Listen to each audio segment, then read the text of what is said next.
Graça e paz. Bem-vindos ao canal Ensino e Palestra. Meu nome é Alex Paulo e o objetivo deste canal é promover o estudo sistemático da Palavra de Deus.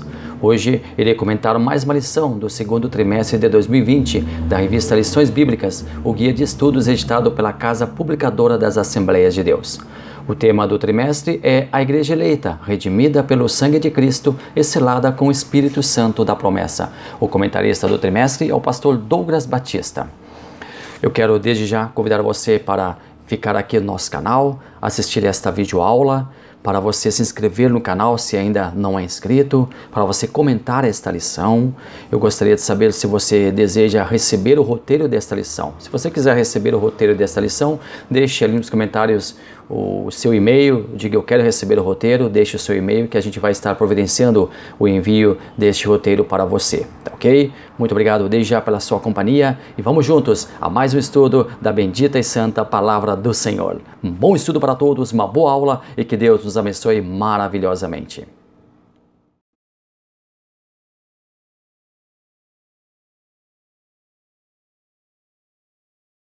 Esta é a videoaula da lição número 9.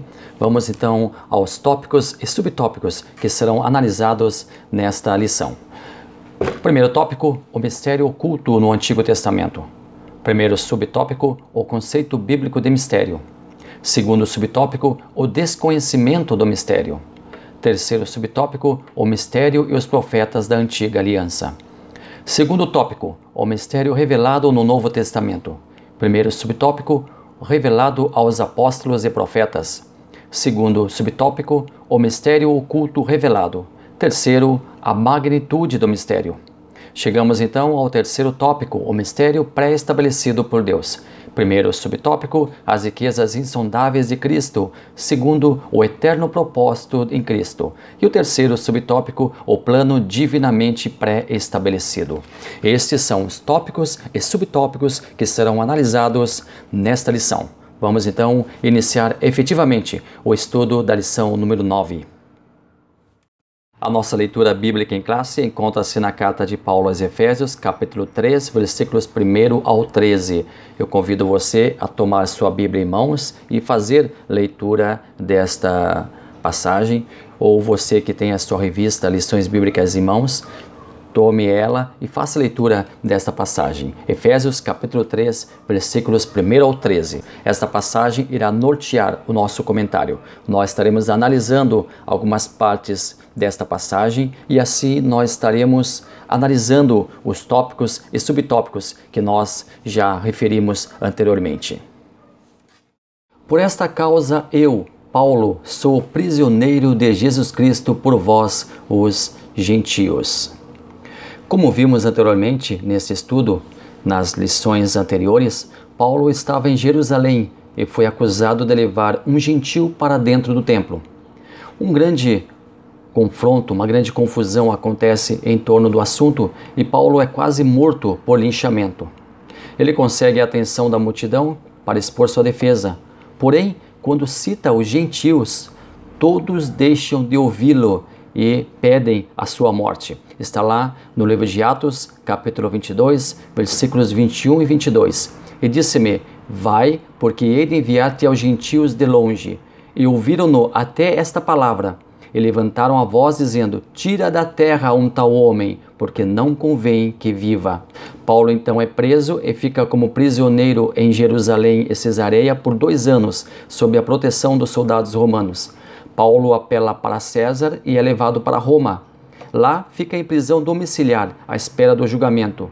Nessa ocasião, escreve as chamadas cartas da prisão. Éfeso, a carta que nós estamos estudando nesse trimestre, Colossenses, Filemão e Filipenses.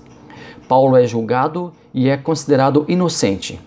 Paulo então segue sua missão de evangelismo. Novamente, Paulo é preso em Roma, dessa vez acusado de liderar o incêndio a Roma. Paulo morre, segundo a tradição, decapitado. Paulo aqui está fazendo um desabafo. Ele não está julgando em rosto dos gentios que eles são a causa dele estar preso. Tampouco está reclamando, lamuriando. Paulo não se encontra derrotado ou sem esperança, ou ainda arrependido de ter abraçado tal causa. Ele simplesmente está emitindo uma constatação. Está mostrando o porquê de estar preso. Está preso porque ousou expandir o evangelho para fora das fronteiras judaicas, por pregar para outros povos que antes de seus ensinamentos e pregação não tinham quaisquer perspectiva de salvação. Aliás, nem sabiam o que era tal coisa. Paulo não estava preso por levar o evangelho para os judeus, muito embora muitos deles se converteram ouvindo a mensagem de Paulo. A igreja nasceu judaica, os apóstolos eram judeus, os primeiros conversos eram judeus. O ensino dos apóstolos, que mais adiante receberia o nome de cristianismo, nasceu nas cercanias judaicas. Foi em Jerusalém que a igreja nasceu. Foi em uma das grandes festas do judaísmo, o Pentecostes, que a igreja foi inaugurada. O ensino dos apóstolos diferia do judaísmo em um ponto estratégico: a pessoa de Cristo sendo apresentada aos judeus como o Messias que eles desde sempre esperavam. Esse foi o ponto de conflito que causou uma cisão sem precedentes dentro do judaísmo, que viu muitos se converterem a essa nova ideia surgida entre os seguidores desse tal Jesus. Os líderes judaicos não aceitavam esse novo movimento que Roma, o império dominante na época, considerava apenas mais uma de tantas correntes internas dentro do judaísmo que já abrigava fariseus, saduceus, zelotes, dentre outros. No início da igreja, Roma não se preocupou com aquele movimento, até que os judeus informassem as autoridades romanas que eles abominavam aquele movimento. E também informaram a Roma que esse novo grupo tinha Jesus como rei e colocavam ele acima de César. Acontece que Roma tratava a religiosidade dos povos conquistados de uma maneira muito peculiar. Cada povo poderia adotar seu deus, poderia adorar seu deus, seus deuses, sem nenhum problema.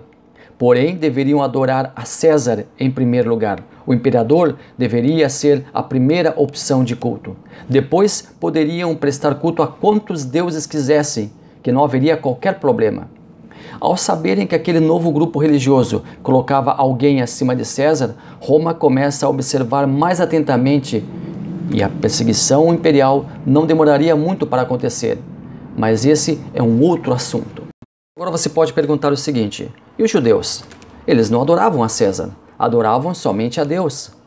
Pois bem, Roma tinha um olhar todo específico quanto ao povo judeu.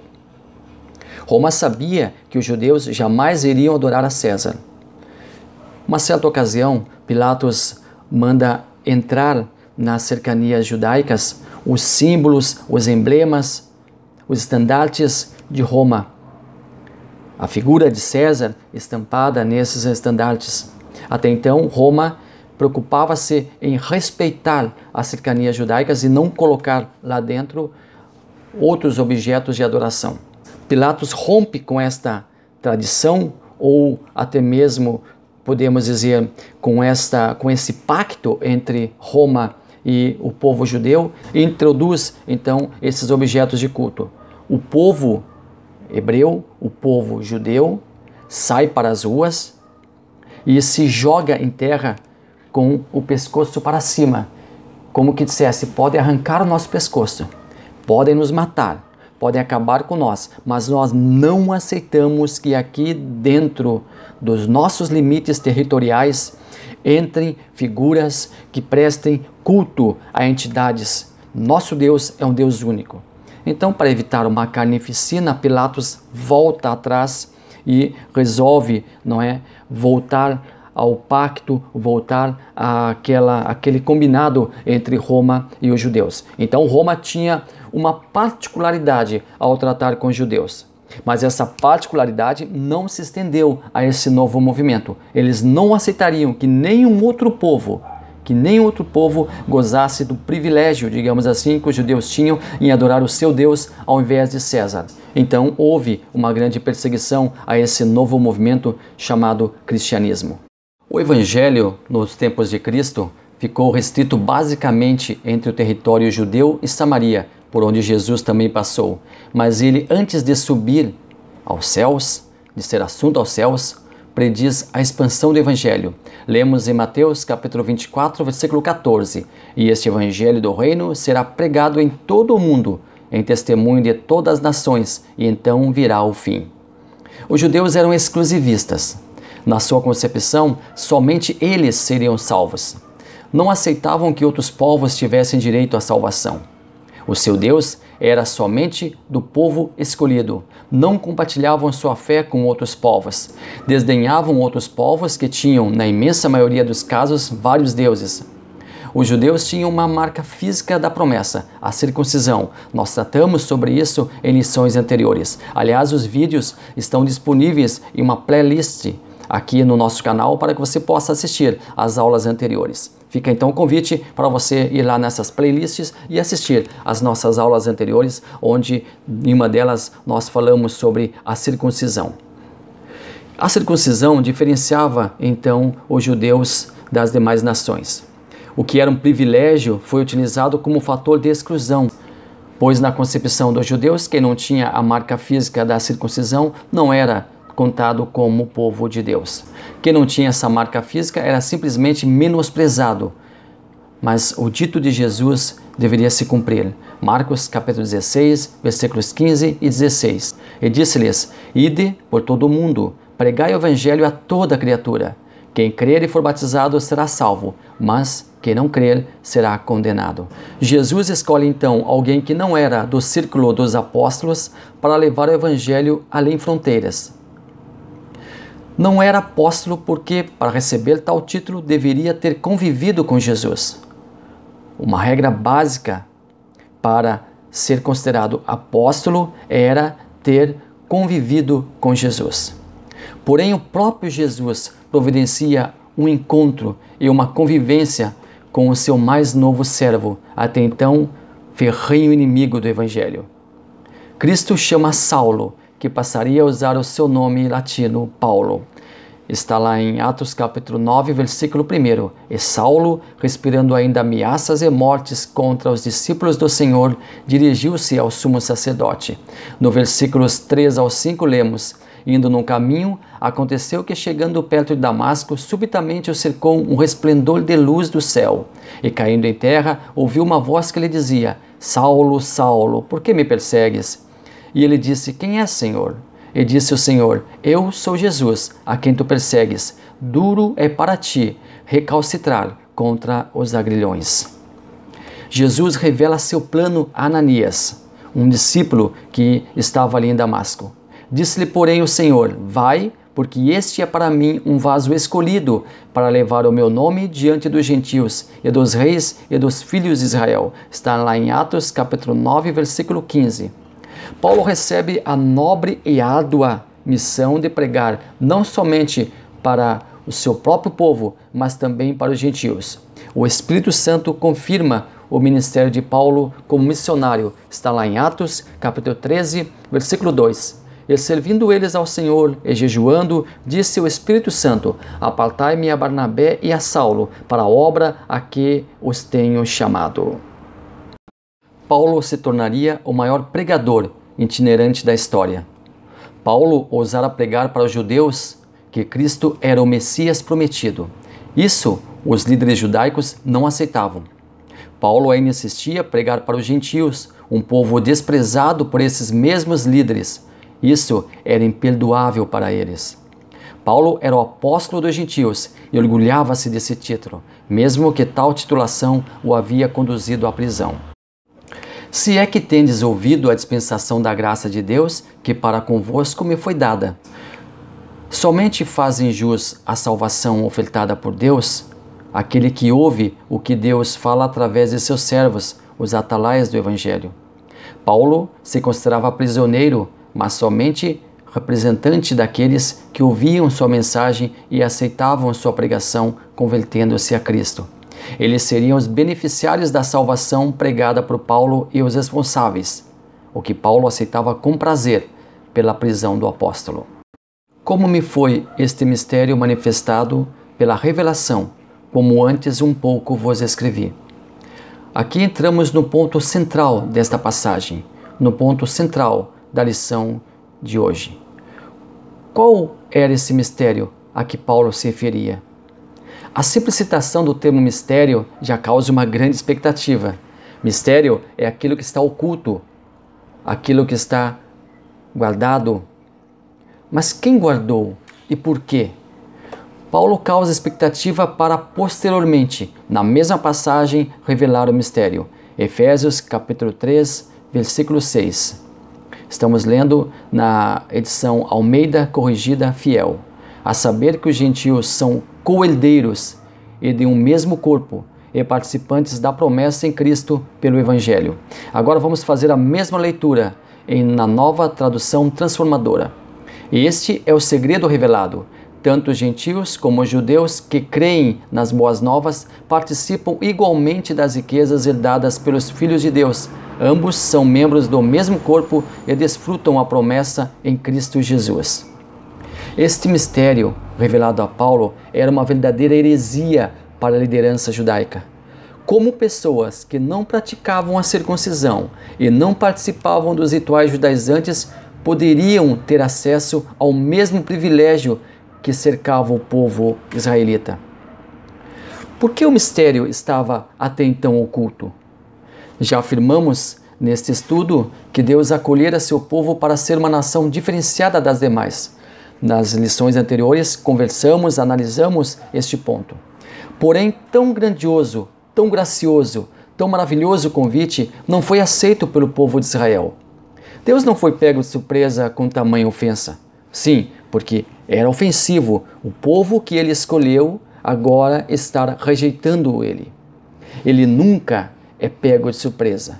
Deus é onisciente e sabe de tudo antes que qualquer coisa aconteça. Deus resolve inverter a ordem dos fatos.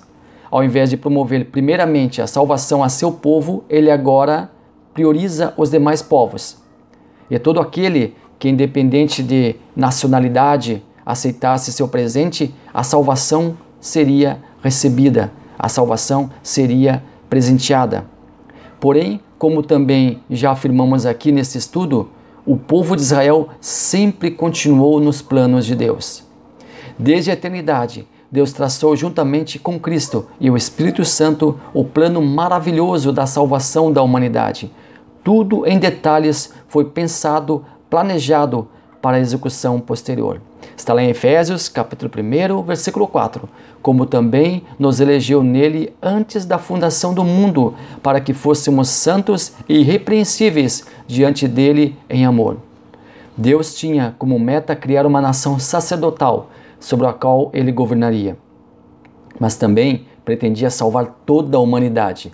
Ambas coisas eram plenamente conciliáveis. Vejamos então a sequência dos acontecimentos. Eu tracei aqui uma linha do tempo com alguns acontecimentos bíblicos e talvez alguns não estejam de uma forma sequencial, mas é muito importante para nós conhecermos, para nós relembrarmos um pouco do plano de salvação impetrado por Deus, do plano de salvação arquitetado pela Trindade. Deus planeja no céu a salvação para toda a humanidade. Lúcifer se rebela e com ele uma terça parte dos anjos é expulsa do céu. Deus cria o universo. Deus cria o homem e a mulher. Deus ordena que Adão e Eva povoem a terra. Satanás consegue iludir a mulher e o homem também é enganado. O primeiro casal é expulso do jardim do Éden. Nascem Abel e Caim. Caim mata Abel. A descendência de Caim é marcada pela maldade. Deus manda Noé construir uma arca. Somente a família de Noé resolve entrar na arca e fica ali abrigada. As pessoas zombam de Noé. Deus manda o dilúvio. Aqueles que não entraram na arca perdem sua vida. Deus promete que não destruiria novamente a terra com água. Deus ordena que Noé e sua família povoem a terra. As pessoas falam uma mesma língua universal. As pessoas se recusam a povoarem a terra, ficando em um mesmo lugar, próximas umas das outras. A Torre de Babel é construída, pois as pessoas não acreditam na promessa de Deus de não destruir novamente a terra com água. Deus desce para averiguar a construção da torre. Deus confunde as pessoas, criando novos dialetos distribuídos a grupos de pessoas. A confusão das línguas impede o avanço e a continuidade da construção da torre. As pessoas se agrupam entre si conforme a linguagem em comum de cada grupo. Os grupos se dispersam, criando comunidades e nações. Deus chama Abrão. Deus muda o nome de Abrão para Abraão. Deus promete uma descendência poderosa para Abraão. Nasce Isaque. Nasce Jacó. Os filhos de Jacó constituem as tribos de Israel. Deus já tem o seu povo separado, Israel. A nação de Israel rejeita o governo teocrático em que Deus é o soberano. O povo pede um rei para ser como as outras nações. Deus é rejeitado pelo seu povo. Deus continua cuidando do seu povo.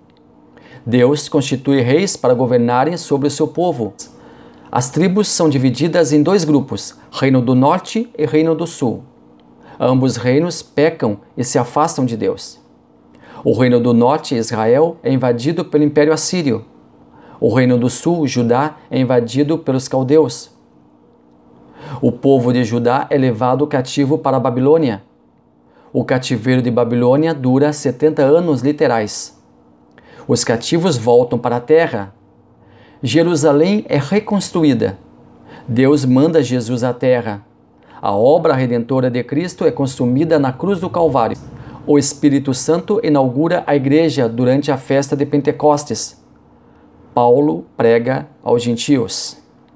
Esta é uma mínima linha do tempo que nós traçamos aqui para chegarmos então até a consumação agora do mistério. Agora o mistério prestes a ser revelado. Deus promete salvação para toda a humanidade. No Antigo Testamento, Deus já havia manifesto o seu plano de salvação que alcançaria toda a humanidade. Ao chamar Abrão, cujo nome foi posteriormente mudado para Abraão, o Todo-Poderoso afirma seu pacto para com todas as nações da terra. Está lá em Gênesis capítulo 2, versículo 3. Abençoarei os que te abençoarem e amaldiçoarei os que te amaldiçoarem, e em ti serão benditas todas as famílias da terra. A demonstração do amor divino. Deus queria para si a nação de Israel como um povo peculiar. Porém, em vários episódios do Antigo Testamento, nós podemos assistir o amor de Deus revelado também a outros povos, prova incontestável de seu amor irrestrito para com toda a humanidade. Um exemplo clássico encontrado no Antigo Testamento é o caso da cidade de Nínive, marcada para a destruição. Porém, Deus, em um divino e santo amor, dá uma última chance para aquele povo se arrepender. Os assírios eram tão maus que um de seus grandes prazeres era tirar a pele de seus prisioneiros ainda vivos. O povo assírio foi quem inventou a crucificação. Posteriormente, os romanos aperfeiçoaram esse método. Porém, os assírios foi o povo que iniciou as primeiras crucificações, inventou esse método de morte lenta e gradual para seus inimigos. Era algo rudimentar até então. Eles eram os inimigos estaqueados e ficavam à beira do caminho, agonizando. Depois, os romanos mudaram um pouco a formatação da crucificação, mas continuou sendo uma morte considerada muito tortuosa, uma morte muito agonizante. Então, esse era o povo que estava lá na cidade de Nínive, que foi uma das 3 capitais do Império Assírio. Pois bem, Deus iria acabar com eles, porém resolve dar uma última chance para que eles se arrependessem. O profeta Jonas foi escolhido para levar a mensagem de arrependimento para aquele povo. Conta a tradição que os pais de Jonas foram mortos pelos assírios. A história desse profeta é uma das mais conhecidas e contadas dentre todas as histórias bíblicas. Por fim, o povo de Nínive se arrepende e Deus os poupa da destruição. O povo ímpio se arrepende. Está lá em Jonas capítulo 3, versículos 5 e 6. E os homens de Nínive creram em Deus e proclamaram jejum, e vestiram-se de saco, desde o maior até o menor. Esta palavra chegou também ao rei de Nínive, e ele levantou-se do seu trono, e tirou de si as suas vestes, e cobriu-se de saco, e sentou-se sobre a cinza. Deus então livra aquele povo do castigo. Jonas capítulo 4, versículo 11. E não hei eu de ter compaixão da grande cidade de Nínive, em que estão mais de 120.000 homens, que não sabem discernir entre a sua mão direita e a sua mão esquerda, e também muitos animais? A salvação de Deus deveria atingir toda a humanidade.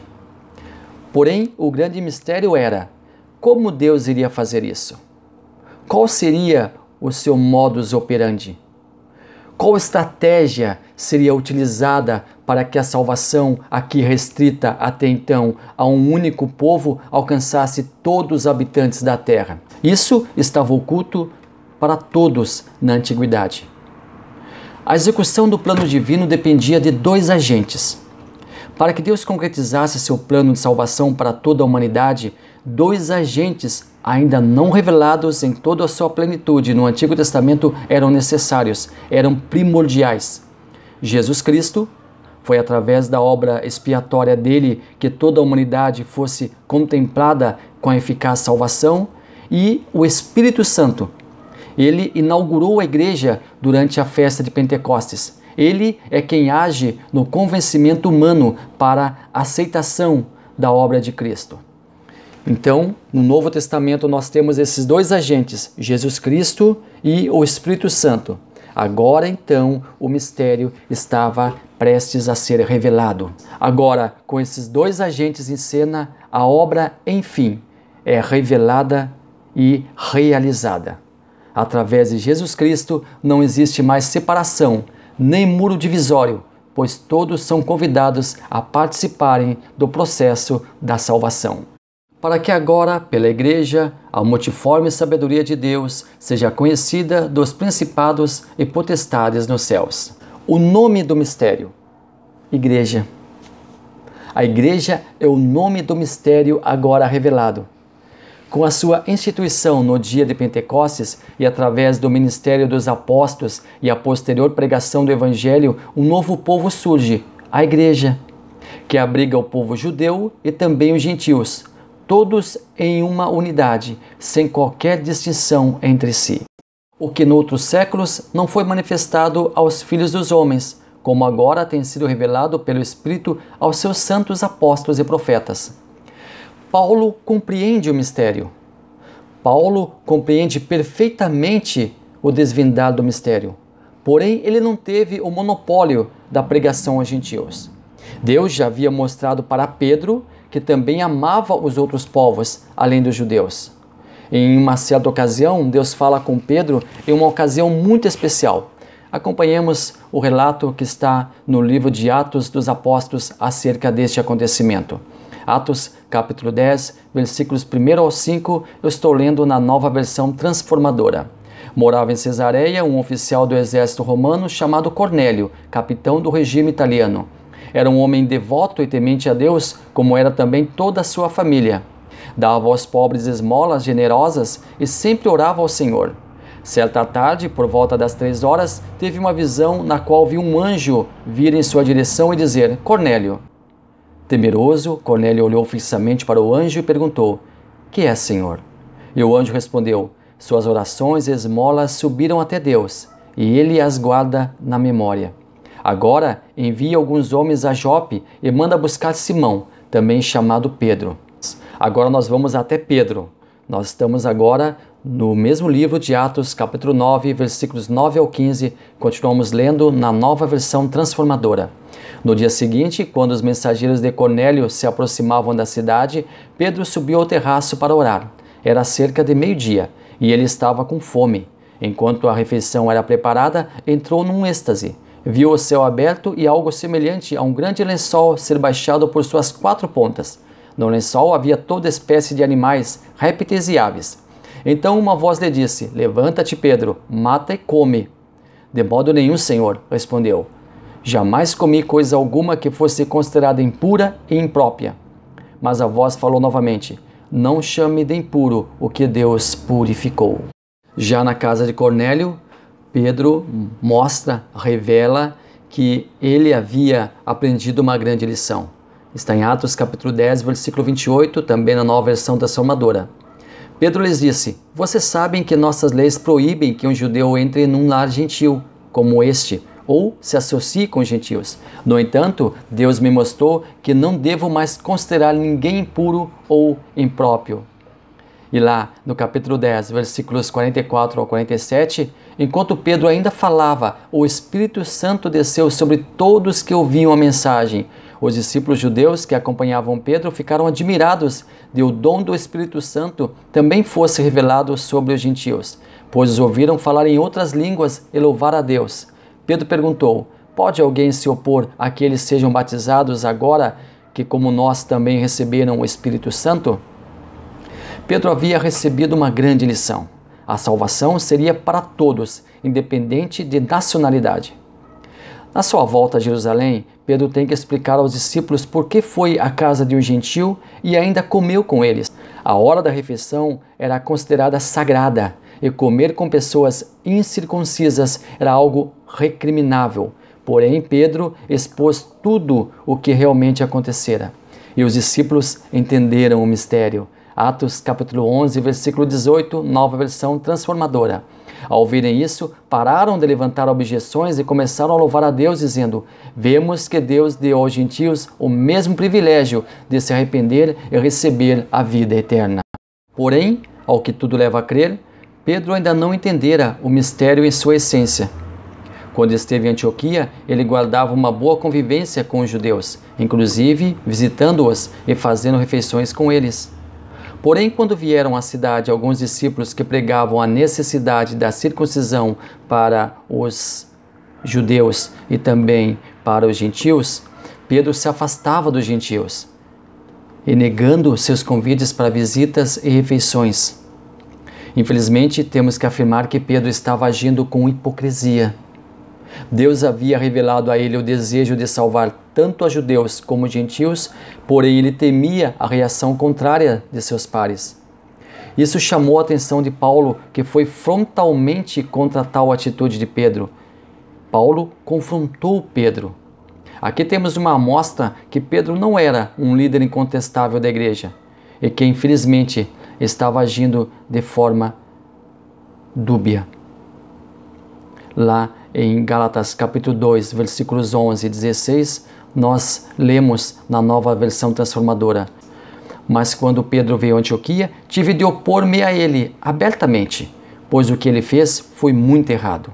No começo, quando chegou, ele comia com gentios. Mais tarde, porém, quando vieram alguns amigos de Tiago, começou a se afastar, com medo daqueles que insistiam na necessidade da circuncisão. Como resultado, outros judeus imitavam a hipocrisia de Pedro e até mesmo Barnabé se deixou levar por ela. Quando vi que não estavam segundo a verdade das boas novas, disse a Pedro diante de todos: se você que é judeu de nascimento vive como gentil e não como judeu, por que agora obriga esses gentios a viverem como judeus? Você e eu somos judeus de nascimento e não pecadores, como os judeus consideram os gentios. E no entanto, sabemos que uma pessoa é declarada justa diante de Deus pela fé em Jesus Cristo e não pela observância da lei.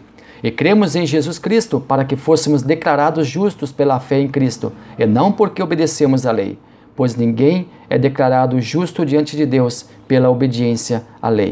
Por isso vos peço que não desfaleçais nas minhas tribulações por vós, que são a vossa glória. Por isso Paulo foi considerado o apóstolo dos gentios e a si mesmo se intitulava assim. Ele comprou a causa deles. Ele possuía empatia para com eles. Paulo não se importava em ser preso por pregar aos gentios. Ele sabia da importância de todos eles nos propósitos de Deus. Paulo não queria que os gentios sentissem remorso por estar preso por causa deles, nem tampouco ficassem tristes pelo sofrimento do apóstolo, mas que entendessem que tudo era permissão divina para a salvação de toda a humanidade. Nós, hoje, somos gentios arrependidos e também gozamos de tão sublime honra. Somos contados como co-herdeiros da vida eterna em Cristo Jesus. Encerramos então aqui o nosso comentário da lição número 9. Obrigado a você que esteve conosco, obrigado a você que nos acompanhou, obrigado a você que vai comentar. Se você quiser, vamos reforçar novamente esse pacto. Se você quiser o esboço, se você quiser o roteiro desta lição, deixe ali nos comentários. Eu gostaria de receber o roteiro e deixe seu e-mail que nós estaremos encaminhando para você. Curta esse vídeo e também passe adiante. Coloque este vídeo nos grupos da sua igreja, nos grupos de professores da escola dominical, nos seus grupos da família, para que outras pessoas também sejam edificadas. E também nós vamos deixar aqui alguns vídeos, vão ficar aqui em cima, alguns vídeos também que você pode assistir no nosso canal.